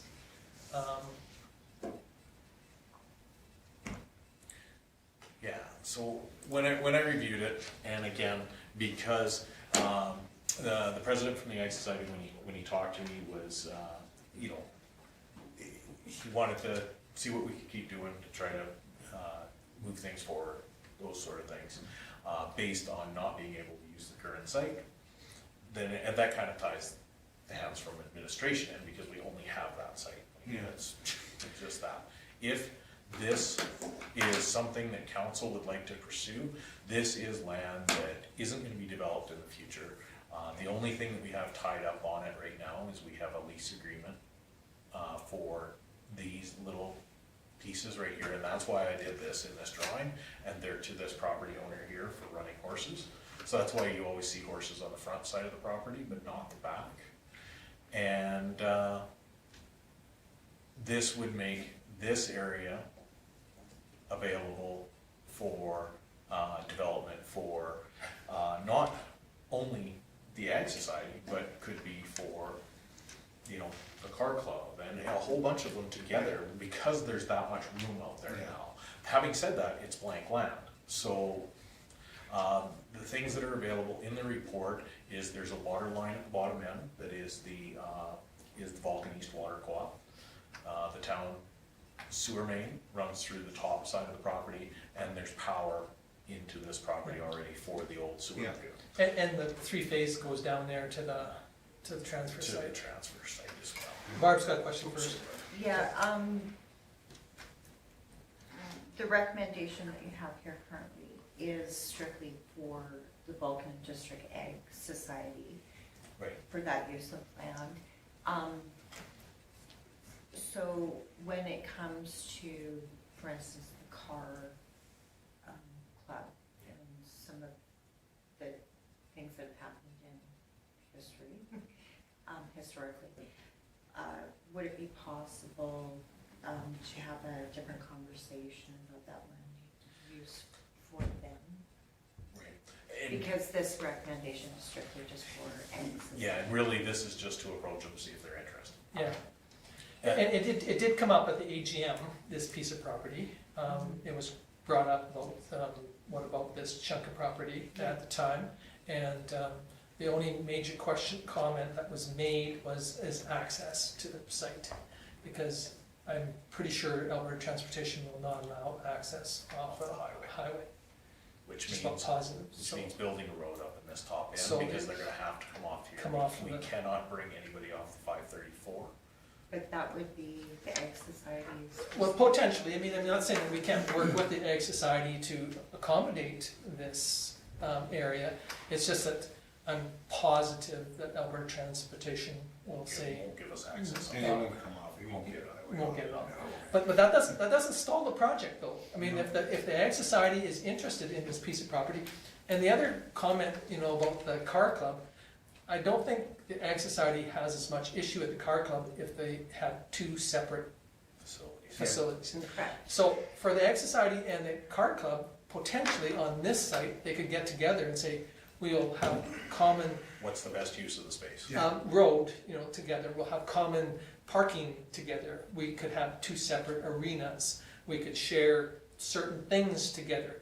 Not to say they want to or they don't, just say that here's an opportunity that the car club and the Ag Society could partner together. And I apologize for stepping on you yet. Oh, I don't care, I'm But, listening. but anyway, so there is an opportunity there for them to partner if they so desire. If they don't, you know, that doesn't mean that we can't find another chunk out there for the car club. Correct. So if we do make this recommendation, my question is, you're talking about access, having to build a new road, will the cost be on strictly the town, or could the town and county work together maybe? Could be a combination of to, whatever, but I mean, again, Richard had a question first. I just want to know, the pasture land you got leased out, how long is that lease? It's an ongoing, Okay, so just until one gives notice to the other. okay. And having said that, it's been, and that was one of the things that come up on the other side of it. One thing through the years on the existing rodeo grounds being within the town boundaries is the keeping of livestock as well. We don't allow for that within town other than for the event itself. So somebody couldn't pasture horses for a week up there at Storm, where this is out in the county, and the zoning being from the Potentially. county may allow for pasturing of stock or something in that area What do as we well. make off that lease? Nothing. Nothing. They mend the fence. Yeah, and Okay. they And mow the maintain, grass. maintain the area, mow the grass and maintain the fence. Okay. So theoretically, if we made an agreement with the Ag Society, we could ask for that back, because I'm sure we could work with them if we were Ag Society for their animals. I mean, you know, but it might work a different angle, you know. I just think out loud. You may not need it. It's Yes, I know, there's I'm lots looking Yeah, of it's The already, size it's and- already fenced, Yeah. it's there. And again, this, I wanted to really, one of the biggest things for council to consider is you just approved a strategic planning document that had a master plan for Virginia Mitchell Park, which includes the rodeo grounds at this Yeah. point. This could significantly impact the master plan for that area and what that looks like. So, and that's one of the big considerations in here, because that master planning started from the feedback from those groups about the space that is needed out there. So, There's room there to put some more RV sites in there though, you know, we move all that stuff out of there, but and not, I'm sure we. but not if there's no events up there. Well, yeah, but you've got, still have the building for family, Right. you know. Yes. Okay, Cole, you had a comment? Go ahead. This to me checks a lot of boxes. You know, two user groups that complain about a lack of space. Yeah. Financially, we can't accommodate space where they're at Yeah. in any kind of timely manner. You know, if everything goes well with the two user groups, this is it. I've talked to two county councilors about this as well, and they have expressed that the county would be willing to perhaps donate machinery, whatnot, for road building, time, whatnot. They would obviously have to take it to council, but there is an interest for cooperation there as well. So I see it as checking a lot of boxes on a potential issue. Barbara? I would like to actually put forward the recommendation, if possible, that council directs administration to approach the executive. But of the Vulcan and District Agricultural Society to gauge their interest in proposed land lease agreement for town-owned property located at SW 4-1724 west of the 4th, and if agreeable, the formal proposal be brought back to town council for consideration. Does that need to be seconded? No, No. we don't use seconds. Anyway, go ahead. So that's not this county land? No. The southwest of, It's in the counties, But the town. But is- but that's it. That's the piece of property. oh, we don't own that? We do, Yeah. we own it, We but own it, but it's in the county. Okay, I thought you said it was. So it doesn't have a civic address or anything Okay. like that, so We're that's. taking over the county one little piece of land at a time. Well, we See, I tried thought, to. so, like you said, the taxes go to the county, not, Right. if there was any taxes, If it there would was go to any the county, taxation, not it would to go to the, the county, Right. yes. but we own it, but the We county owns it. No, we own it, but the county Own doesn't. it, but it's in the, Okay, It's like the county shop. yes, They own it, but it's inside It's in- the town okay. hall. it's inside the. gotcha, I thought you said it was county, so. No. Yeah, no, it's within the county's municipal I boundaries. just wanted to make sure that was the So, property. And, It is. and that's something that's worth that conversation, because, if the Ag Society were to lease this from the town, that's where the obligation for the town also ends, because we can't do any development permits for it, we can't do any of that, that all has to be done through the county. And that was nice to hear that the county has expressed an interest in partnering, because those are the things that will need to happen, is development permits and all those things for the land. We can easily, just like the pasture land, say we could do a lease for fixing the fence. Yeah. That's kind of where it ends. We can't give you permission to develop on the land, we can't give you permission to, because we just own it. I just have one question. Kim, you mentioned the flood mitigation thing, or Yes. the hole, we'll call it Yeah. nothing can happen inside of that, eh? No, no Okay. development. I mean, just, you couldn't say, You could, could you have a rodeo inside there, or a demo derby inside of there? sure you could. You could, I But if wouldn't, it- if it rained, it's if it gonna fill with rains, water. Yeah. Yeah. Yeah, No, I'm it's- just. And again, it's part of our flood mitigation plan, is Yeah. that piece of property. And most likely, when we check with Alberta Environment on it, we'll probably most likely have to fence it off. You know, Okay. and again, that doesn't mean that potentially there isn't an opportunity to, if it's fenced off, is to run some animals in there to do Yeah, Pasture. yeah, Yeah. to mowing the grass. Yeah, that's a good way to do it. But anyway. go is ahead, that burned all the way around, or is that just three-sided burn? It, Well, it's basically, if you were to drive off here, you could drive down into it. Okay. So this is all level. If you go to this side, these berms are anywhere from 10 to probably 25 feet high. Yeah, especially in the one corner. In this corner here, they're probably about 25 feet. Okay, But again, it kind of daylights theoretically, but there is, potentially if we ever got much moisture. yeah, And the theory of this big cell is to take the water, instead of building a holding pond up in our industrial area, it'll come into this one here, or holding pond in our Healy piece of property.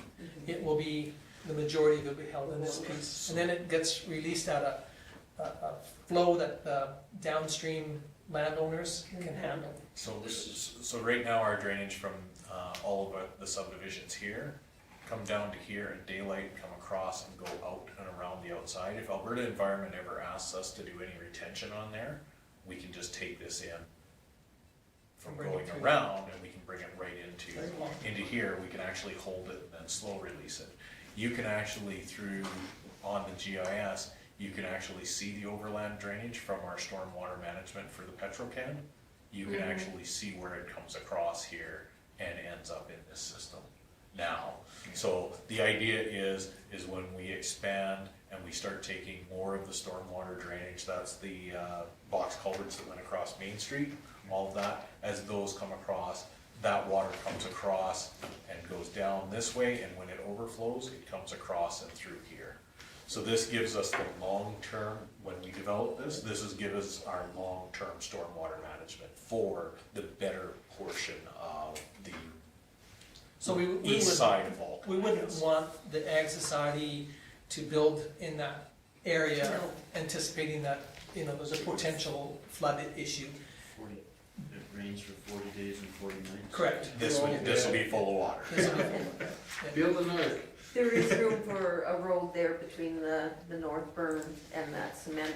You I betcha. think that's pretty, Yes, and so when we dug the sewer line, the existing anaerobics were here. So we hooked onto the existing system and went straight out with our sewer line here. So there's actually a row of manholes that are along here as well, that come out and down the road. And really, if the county were to partner on building a road or supplying equipment, they own all of that recycled concrete there. They may wanna use it for base material, those sort of things. To be completely honest, if they leveled the whole area, it would make a great parking lot for the facility yes. as well. But again, some other considerations, Yeah. There is no fencing right now in here. It's fenced on the outside, but the waste authority has had access to that. So if it was to be developed into a recreational facility, there'd have to be fencing for the waste authority as well. And the waste authority has regulations on how high the fence must be, what it's made of, and all those things. So there will be costs, and we're all partners of the waste authority as well. So this motion that Barbara's will move it forward again, take it to the Ag Society, and then the Ag Society's executive can bring it up at their general meeting if they so desire, or they can come back with some other suggestions. So this moves it forward. If they say no, then Yeah. we're kind of back where we started. Yeah. It was just more trying to get, Find a location. if I had to come back to you and say the agreement's not going forward, your question would have been preemptively, okay, what are we gonna do? So I tried to throw those options out for Yeah, you. and Kim did Here's say what that we can only do. had 2 pieces of property in the county, we have 3, because we own the lagoons too. Yeah. Which I forgot, but there's not enough space out there There to. wasn't enough. One piece at a time, see, I told you.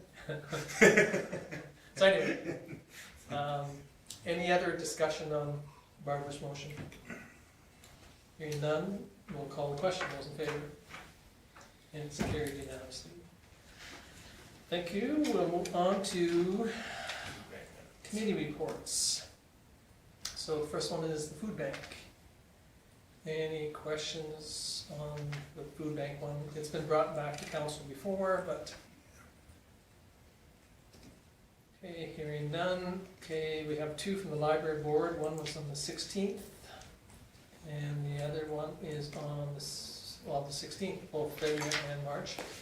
And again, we've had reports from both Barbara and those. Barbara? Any question on any of those ones?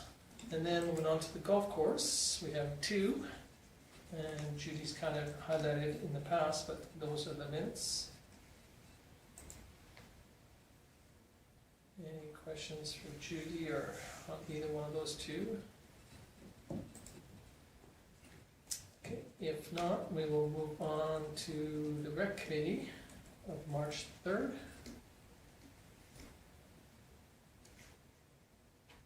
Any questions on that one? I noticed one thing in that, it says Vulcan Lions Club letter, support the quest to become lifeguards, I guess that's true. I just, the way it was worded, I just didn't pick it up on mine, it wasn't working when I read it. Yeah, we're just gonna fund the beginner ones. So just to make that, Bronze from Delegate. yeah, bronze and, yeah, That was the letter that was given. yeah, okay. Okay, anything else on that one? Okay, regional response to elder abuse. I know Judy made a complaint, so that's probably, well, I picked on her, I so I should. thought that was probably the one that generated it, as I was picking on The one Judy. file in Vulcan. Yeah, because of- I thought it had to do with me, and I apologized, At a but I thought, council wow, Probably was you. I thought maybe it made it through anyway, but anyway, I shouldn't make light of it, but anyway, is there any other comments on the March 15th meeting? If not, I'll move on to the SAWA's 25th board meeting, and then next one is the executive of March the 11th. Okay, any comments on, questions on any of those? If not, I'll entertain a motion to file. Judy, thank you. Any discussion on Judy's motion? Hearing none, I'll call the question. Those in favor? It's carried unanimously. Thank you. Moving on to the council reports. Councilor Magnuson. Last Tuesday, excuse me, I attended the Alberta Provincial Police Transition Study Engagement. It was an online meeting we had there, and I sent a slideshow to Kim to distribute to everybody, and I gotta admit, they kinda got me thinking a little bit more about it. Pardon me for a second. It almost sounded like a good idea, but then when they started talking about, like, cause they were saying there's gonna be more officers out there than there are now. But then when they said it'll be no added cost to the municipalities, that's when they lost me. Cause I can't see that happening, but anyhow, other than that, it was interesting. And I also had a phone call from a gentleman I did through a work project last year. He's on the board for the Calgary Stampede, and he mentioned that for the parade coming up, there's no floats for any municipalities in it. And he knew I was on town council and said, are you guys ready to throw your float in the parade yet? And I says, well, I think we were gonna try and run a few, maybe not this year, but maybe next year, because we wanna make sure we got the bugs out of it. But I talked to Kim, and I talked to Tom about it, and I said I'd bring it up at the meeting and see if that's a possibility. I'd be interested if it's feasible. But You wanna Just go the to a float parade? work. I've never been to the Calgary Stampede Parade, I may as well go in it. Exactly. My only question is, does the float work? Well, we took it to Banff, and we took it to Pitch Butte, to Nanton. I appreciate Pitch Butte and Nanton, they're smaller, they're definitely smaller ones, but I don't know, Pitch Butte's pretty good size length of, it's not quite as big as this. For length. There are a few things that I had said to Lyle that we gotta make sure that we can meet the criteria. So there's some questions about seatbelts and whether they'll allow us to dangle our feet off the sides of the float. Or get on and off during the route, because. So those are some of the questions that need to be answered before. But it is a lot of work, usually you'll start, somebody has to be there by 4 in the morning. And so That'd be Tom, the mayor, So right? somebody will be, No, always, so, when I say always views, and then so usually you're there by 7 in the morning for sure. Everybody has to be downtown or down at the site by 7. And then you won't get out of there until probably 1 or 2 in the afternoon, because of where it's at. And then the float probably wouldn't leave until probably 4 or 5 to get out of the spot because it's not conducive, but, so. He did mention that due to budget cuts,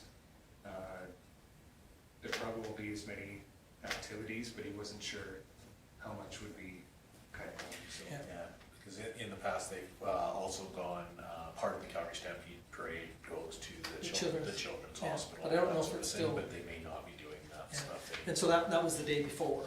So, like on Children's Hospital, we'd towed it up to Calgary the day before. I think you said, what was it, the 7th is the first, this parade or the 9th? Parades that, It doesn't check. But anyways, it's the Friday anyway, but Yeah. usually in 8, and again, depending on how many people would go, you need some people to walk. Usually that's how you get the crowd involved in it, is the walkers are the ones that are the crowd people. The music system needs to be tweaked a little bit, but that's about it. Smoke was worked great in Pitch Butte and Nanton and worked good. Because it didn't work as well here, Um, but you changed some stuff on it. Yeah, I guess we've had, but anyway, yeah, so last year there was only the two parades really like to. So, because we had to replace the transmission last year. Yeah, Is it a new transmission?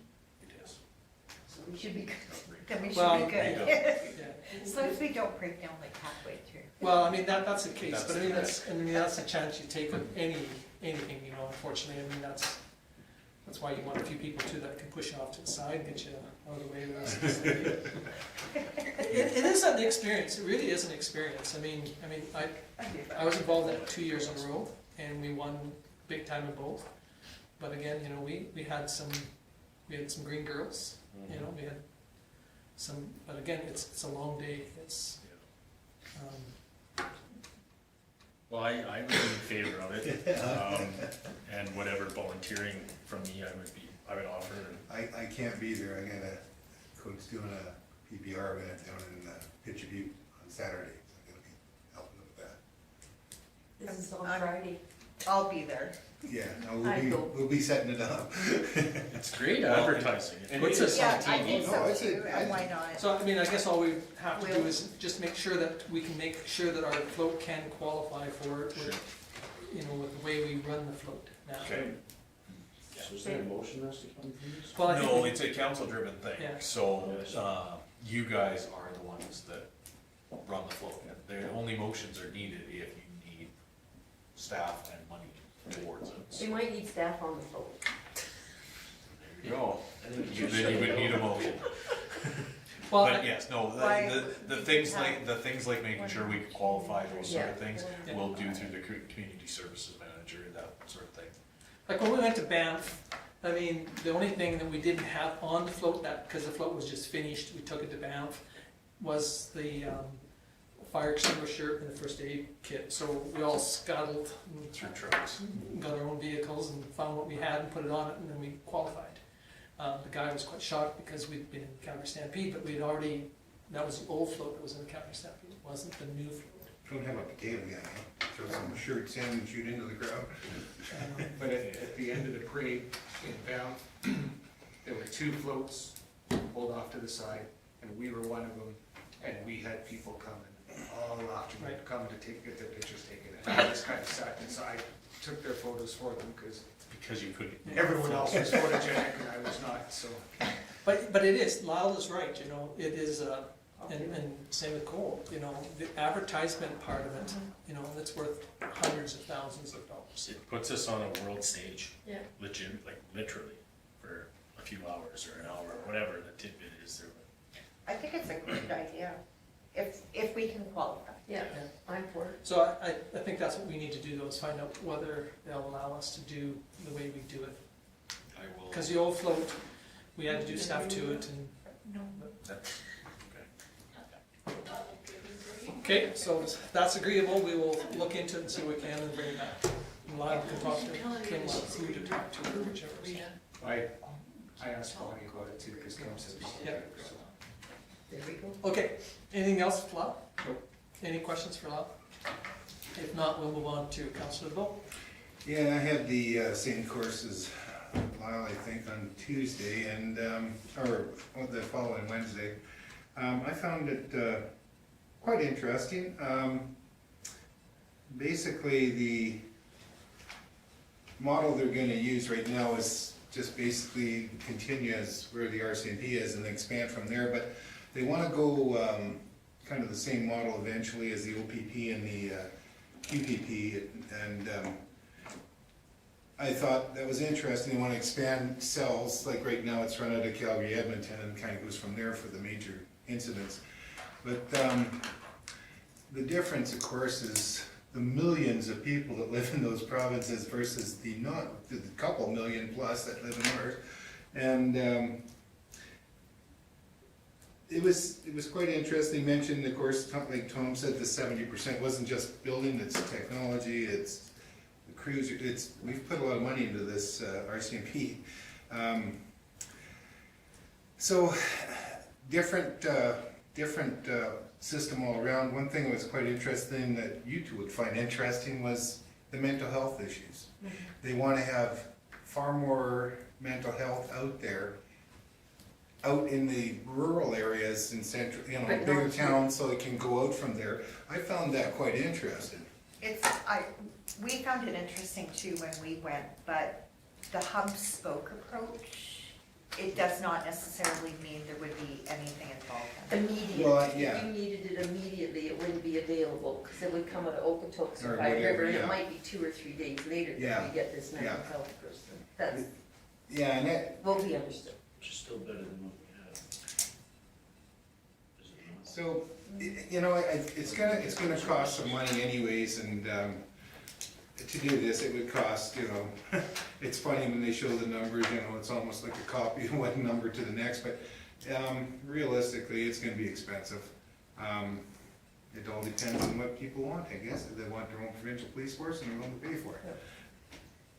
So it wouldn't be, well, it's provincial police, but we're separate from, it doesn't include anybody that's got it right now, we're not a part of that. So it would be just rural communities that would be under this provincial police force, Calgary, Lethbridge, Yeah, no, Edmonton, yeah, all anybody has Rutherford. their own police force, Yes, yeah. it's just the rural Yeah. that would be under this. But there'd still be RCMP in Alberta with federal law. Anything would happen, With federal banking law, and that, yeah. you know, yeah, there's all that type of stuff. It's just that, like you're saying, the rural and basic major crimes would come in the rural would be out of the Alberta. Did they have, because we attended a while ago, did they have the actual numbers of, I guess, officers that would actually be fully trained, that would actually carry firearms, as opposed to those that are They only did. partially trained? Because at the time that we went, they were still like, well, we're not sure because it'll depend on costs, and so Just- they were kind of, and then when we asked about, so for instance, like, because they were talking about the hub spoke Yeah. situation, did they say if they're doing it per capita or the space, and how many would actually be fully trained? They gave Or those, how they many gave those come? numbers, actually, I think if I remember right, the number of numbers right now is 31 or 3,300, that's both level 1, level 2. But that also And- included their administration too. No, the administration was, no, I think you're right, it might have been in there, I can find it if you want. Yeah, if And- that, those are the numbers that. and, They wanted to do, I think, more fully trained, if I'm, like, the lady that was representing this was non-biased, right? She was hired, and I found her very, very informative, and the discussion was quite informative, and of course, the $188 million came up a few times, but, you know, it was, I found it really good, I was quite impressed, but, yeah, I think, did you send it to everybody, that stuff that, Mhm. so you'd have that in there? Yeah. Yeah, and I think we had the same, but it sounds like you had a better presenter than we did, because ours was definitely biased. Oh, this was non-biased. She started off, and she started it once I got on. I was on the phone, actually. I was trying to figure out how to get in. Thanks to him. He got me in. So anyways, yeah, no, she right from the said, this is non-biased. This is an information and open to discussion and everything. It was actually very good. I was quite impressed with it. Well, that's good to hear, because ours definitely was biased. Yeah. Yeah, like the one who presented, when we attended, insulted one of the Southern Alberta councillors who was a former RCMP officer, several times. Yeah. Okay, anything else there? No, I think that was it. Okay, great, thank you. We'll move on to Councillor Smith. March 23rd, I had a late lunch at J&T's Family Restaurant with the CFH Executive Director Ursula Sherwood, as well as Kelly Nelson, our County Councilor, and Sherry Papke, another board member. It was good. Good discussion. March 24th, I had a CFH board, or Community Futures board meeting. Evan Berger stepped down as chair, and a new one was elected, and I just tried to find her name, but I couldn't. And other than a couple discussions with some people from the town, that's pretty much it. Okay, any questions for Will?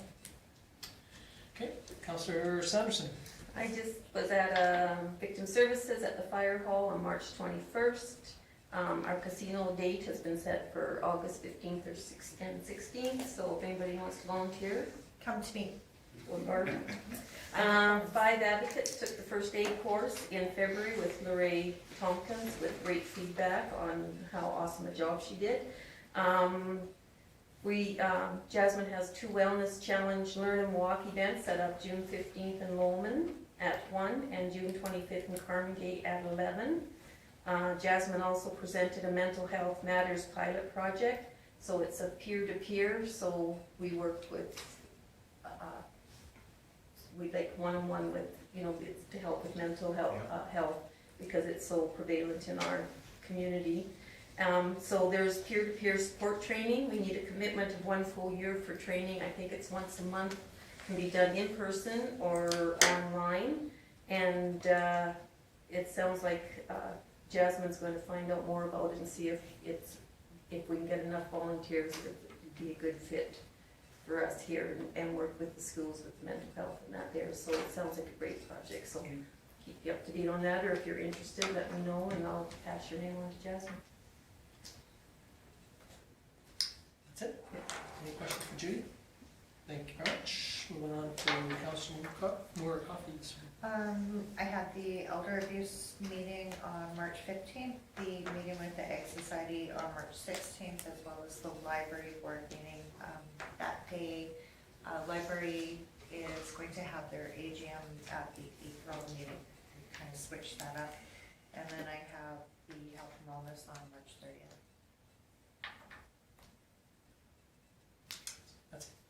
Okay, any questions for Barbara? Thank you. Councillor Dunham.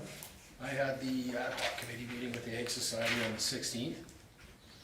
Like Kim mentioned, I was pretty pleased with it. I think there's a willingness for collaboration there and whatnot. I think everybody started towing in the same direction a while, right? So, other than that, it's been pretty quiet. I had one person in town kind of ask me about information on our proposed industrial park.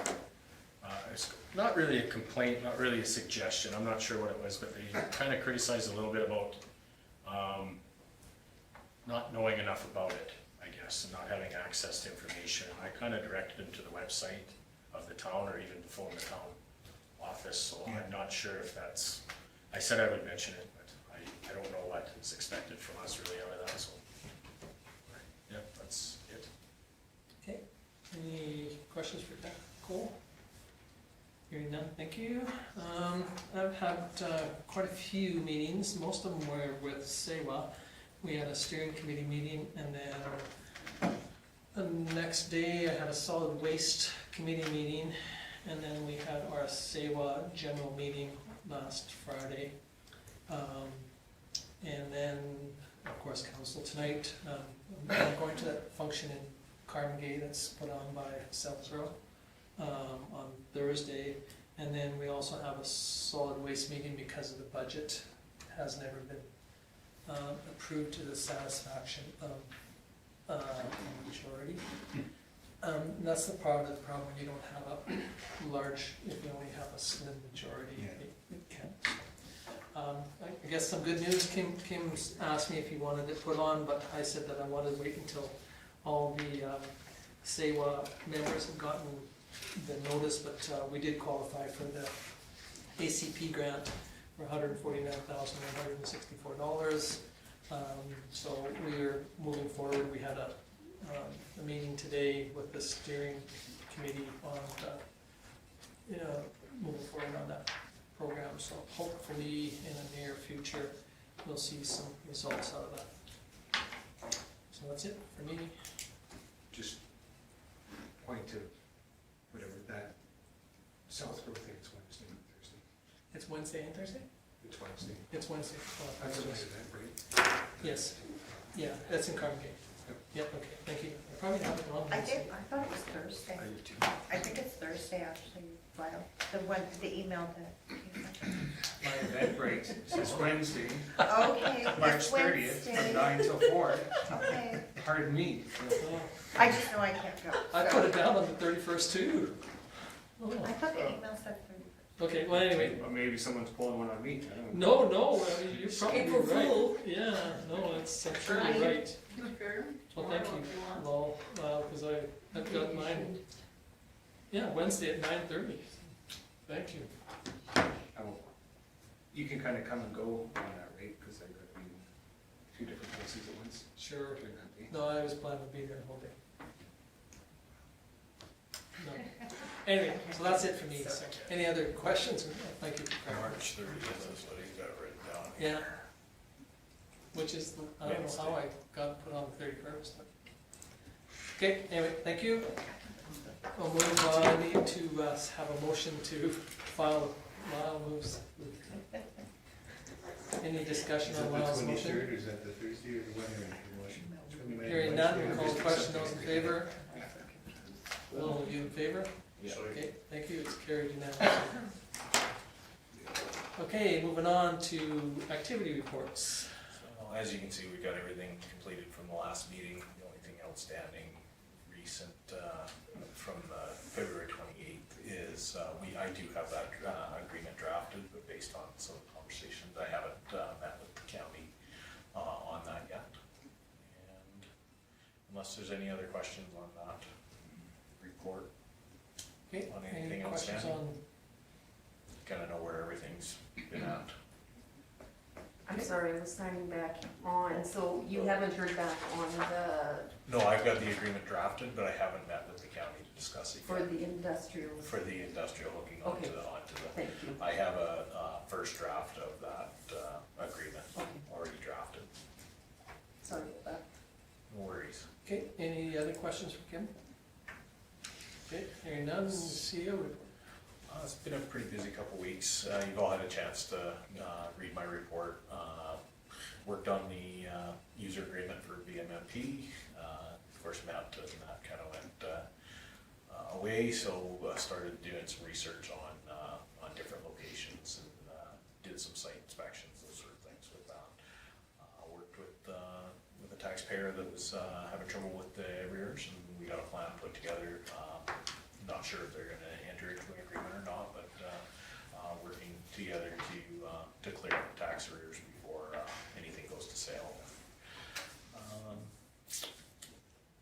The FCSS director and I work back and forth. They've got a new portal for reporting.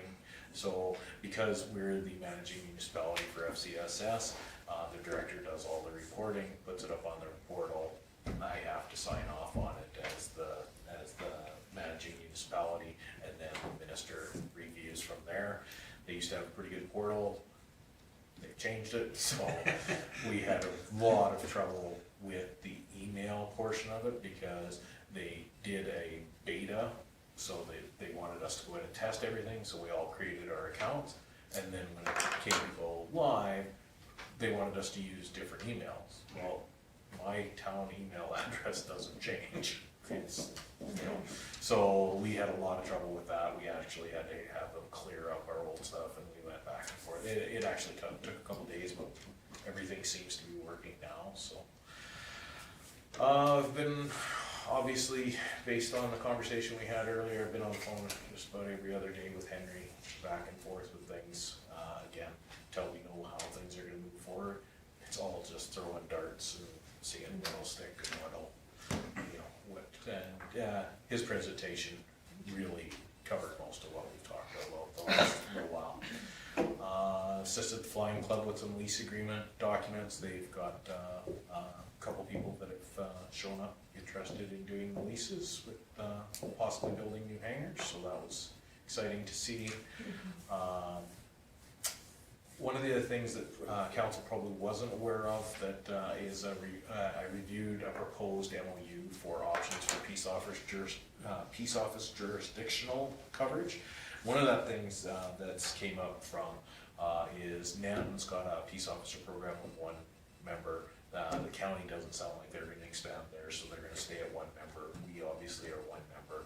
And it was a conversation amongst the municipalities in the CAO from Nanton, the Director of Protective Services at the county, is in case of emergencies or files that are time sensitive, so not not things like unsightlies and those sort of things, but anything that would come up that, you know, like a dog attack or Yeah. something that needed, that we could enter into an MOU that would allow jurisdictional coverage for each other. So say our peace officer is on holidays, the county peace officer could come in and get the file started and start the ball rolling and then turn it over once that person gets back. So we're probably gonna bring that back fairly quickly. It's a very simple, 2-page agreement that, and really what it does is, because Sole Gen gives authority to the municipality and that peace officer,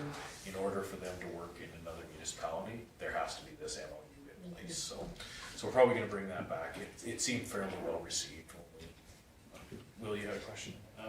It's just, that would obviously mean that Justin's on holidays, then Gabby is responding to anywhere in the county on a peace officer. Or the Nanton peace officer may as well. So, and again, not any file. It would be a file that say, I had to call somebody else in, or the Director of Protective Services had. It wouldn't be just one of the direct files. I guess we'll talk about this later, but, who covers the cost of the gas to go to Carmen Gate to help with the dog attack? And we've signed that off. So far in the draft agreement that I saw is everybody's responsible for their own costs. So if if we got called, say, to Nanton for an incident or covering off on a special event, we would cover the costs for that, knowing that we can call on them to do the same thing and they would cover the costs when they come here. So far, that's the way it's been put forward. So anyway, I've reviewed that. That'll probably come back. Hopefully, we'll have everything ready for the next meeting. Other than that, different inquiries. Obviously, community members, we had some sewer claim, utility penalty questions asked that I was able to deal with, and then various council members' concerns, obviously, with the Ag Society stuff, made sure the ad hoc committee knew about that before it showed up on the agenda. Which is, I was away from the office for retirement lunch with a colleague, and just the meetings. Obviously, took the training for the FCSS and the same ad hoc committee for the week. So that's it for me. Okay, any questions on Kim's? No, need a motion to Judy? Okay, any discussion on Judy's motion? Excuse me. Hearing none, I'll call the question. Will, your vote? Okay, carried unanimously. Thank you. Okay, now motion to go into closed session. As per, Yes, as per local public body confidence, Floyd Act, section 23. that was Richard. Richard, yeah. Any discussion on Richard's motion? Hearing none, call the question, those in favor? It's carried unanimously, so we are now officially in camera. 9:08. Yeah, 9:08. So Okay. I will So once we get the bring the cameras. camera in. And I will mute the camera. I actually think Barb beat me. Okay, go ahead, We need a Will. motion to come out. Will moves us out. Barb, go ahead. Any discussion on Will's motion to move us out of in camera? Hearing none, we'll call the question. It's carried unanimously. 10:18. Pardon me? 10:18, and then Will's, motion to adjourn. Actually, Barb said it first. Oh, did she? Can we put on, that there was no motion arising out of the Yeah. Oh, camera? sure, somebody, okay. It's just Just a a clear- comment on the minutes, that there was no motion. Make a motion, there was no I can motion. put it afterwards. And then Barbara moves us adjourned. Good job, Barb. All in favor? It's carried. Will's in favor, he's already halfway. Go ahead. I have- Thank you, I have folks.